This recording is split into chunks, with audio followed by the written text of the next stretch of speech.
Un tour in bicicletta tra Malcontenta e Porto Marghera per dire basta all'inquinamento e difendere il diritto alla salute. E loro si sono definiti proprio Carovana della Salute, un corteo su due ruote che percorre le strade che conducono ai siti al centro del dibattito promosso dal Coordinamento No Inceneritore e dal Comitato Tutela Salute e Ambiente Malcontenta. Ad ogni tappa una pausa per approfondire le questioni specifiche dell'area, numeri e dati alla mano, a partire da quegli studi ufficiali del Ministero della Salute che dimostrano come a causa dell'inquinamento di aria, acqua e suolo nei dintorni di Porto Marghera ci si ammali e si muoia prematuramente, del 20% in più rispetto alla media della regione Veneto.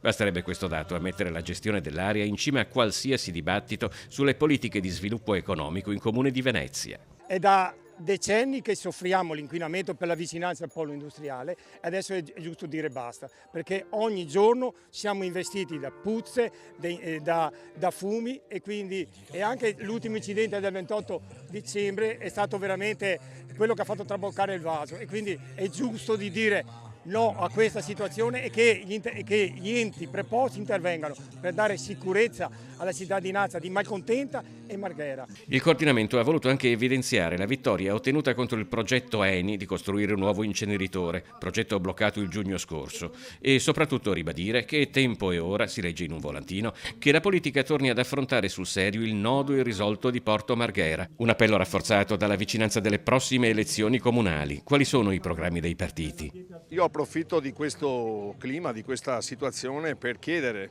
alle forze politiche di intervenire in modo preciso e drastico. Questa è una comunità che negli anni, negli ultimi decenni soprattutto, non occorre fare grosse analisi storiche, ma oggi chiede e soprattutto impone delle soluzioni. Non possiamo più convivere con un inquinamento che aumenta ogni giorno sempre di più. Le domande che pongono i manifestanti sono sostanzialmente queste. È possibile coniugare salute, sicurezza e occupazione? È possibile costruire sviluppo senza avere il 20% in più di mortalità rispetto al resto del Veneto? O è un prezzo inevitabile da pagare pur di avere un lavoro? E ancora, porre queste domande è legittimo o significa essere definiti il partito del no?